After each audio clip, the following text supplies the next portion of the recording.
Shalom, family. This is Portrait Pioneers of Color. You know, many of us have been researching various subjects, including the river that came out of the Garden of Eden. Remember, it said that the river split into 4 rivers, and then it encircled the earth. Some believe that the rivers went down into Africa, encircled Ethiopia or Somalia. Some say it went into India. What is it? You know, the thing that I want to find, and this is going to be brought out here in this video, is that not only is it interesting where the rivers went, but I want to point out something that I think you all want to listen to. Where were the source of those rivers? If we can identify the rivers, first of all, and then trace the sources of those rivers, all 4 of those rivers are supposed to connect together, according to the story in Genesis that Moses wrote. Because remember, it said it was one river coming out of Eden, and then it split into 4 rivers. So we can trace all 4 rivers. They should all connect into one, and then follow that source, and then we will be able to find the Garden of Eden, what Yahweh had written down. So let's go right into this and see what we can find out. We know in the book of Genesis, chapter 2, verses 10 through 14, it talked about the 4 rivers there, the Pishon, the Gihon, the Hiddekel, or the Tigris, and the Euphrates. And of course, the Pishon, it said that it encompassed the whole land of Havilah. And then it mentioned about the river Gihon encircled the whole land of Cush.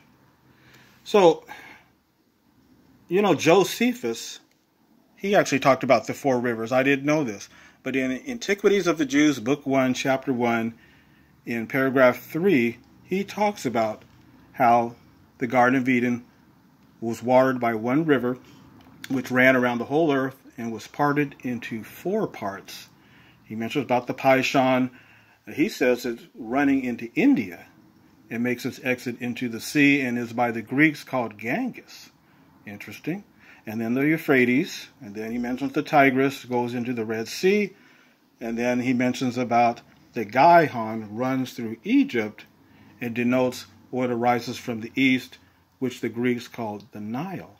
Okay, so it's very interesting. So let's see if we can trace the source of these, or if we can at least agree on that, if we can be able to identify these. So let's go first with Josephus said that the Pishon River, in his view, was the Ganges River in India.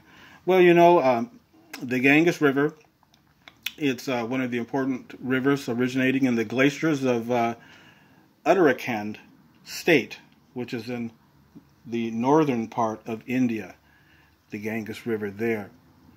And it's, get a picture up here. The Ganges River it comes from its main source, this river here, the Bhagirathi River is the source of the Ganges up in that area in the Uttarakhand state. And there's a picture of it there, Uttarakhand state. But if you look at the map here,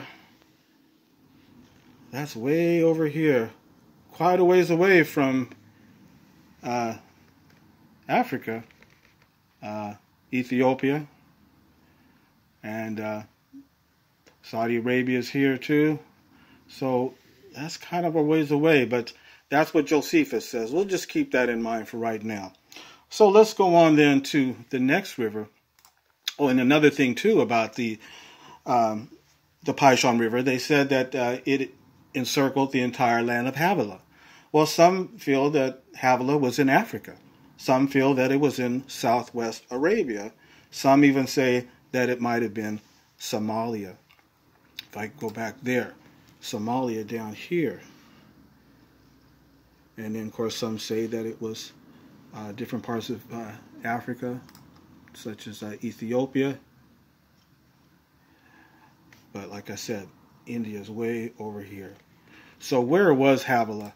Well, it's interesting, though, that Havilah was, if it was southwest Arabia, we know that um, Abraham, he came from the city of Ur in Mesopotamia there, and he traveled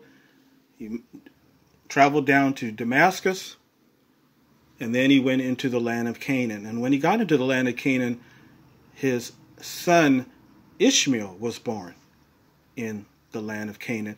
And who was Ishmael's mother? It was Hagar. And what nationality was she? She was Egyptian. So Abraham, of course, he had his wife Sarah, but Sarah was not able to conceive, and so Sarah gave her servant to Abraham, becoming a concubine and producing a son, Ishmael. And of course, the descendants of Ishmael were the Ishmaelites, and they did inhabit that area of Saudi Arabia there. And even the Moors are descendants of Ishmael as well.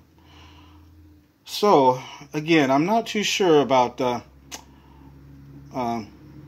Ganges River, in my opinion. But let's continue on. Let's go on to the second river, the Gihon River. Now, we know we've had a lot of discussion, a lot of videos about the map of 1588 that was made by a cartographer from Venice, Italy. And we know that on that map was the area region called Judaerum Terra, which means the land of the Jews. And this map actually was made before he died. He actually died in 1576. But his brother continued the work and published it in 1588. So that's why we call it the map of 1588. But actually, the work was done prior to when Sanuto died. Like I said, he died in 1576. So this area of this land of the Jews was noted by him prior to his death in 1576.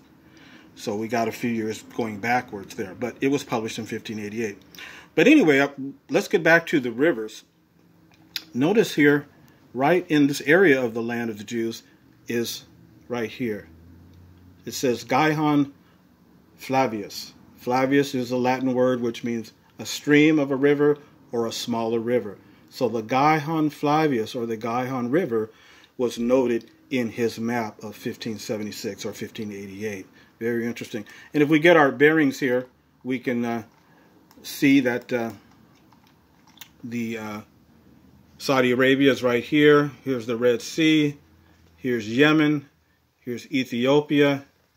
And so we have our bearings there for where that is. And the Gihon River, it went all the way up. Actually, its source was right here in Lake Victoria. And it goes all the way up into Cairo, Egypt, and going out to the Mediterranean Sea. So I'm not too sure about the Gihon River, if this is the same one, because again, its source is Lake Victoria. It's part of the glacial plate there, and then it goes all the way down. The Gihon connects into the Nile, the White Nile, and then into the Blue Nile, and like I said, all the way into Egypt, into Cairo, and out to the Mediterranean. So I have a question mark about if this is the same Gihon that was mentioned in Genesis. Okay, well, with that being said, let's go on to the Tigris River. And my map is, I got it. But that is interesting, though, that Abraham's son Ishmael was born in the Canaan area, and that his concubine was Hagar, an Egyptian. So that shows you that there were Africans living in this area. Okay, let's go on to the Tigris. Tigris River, it mentions here that the river flows south from the mountains of the Armenian highlands. Very interesting, the Armenian highlands. And we can see here that the source, it says here, the source region is the Armenian highlands of the Tigris River. So the Euphrates River, it says here that it is one of the two defining rivers of the Mesopotamia. It says originating in Turkey. So there you go. And it also mentions here, again, the source is the Armenian highlands. So makes you wonder, now we have the Euphrates and the Tigris. We know that these two sources come from the Armenian highlands. So what other important event happened in that same area of the Armenian highlands? Well, up in the Armenian highlands we have the mountains of Ararat. And wasn't that where Noah's Ark rested, on the mountains of Ararat? Not one mountain, but in that region, you see? So that was another interesting place. In fact, we have a map of it here.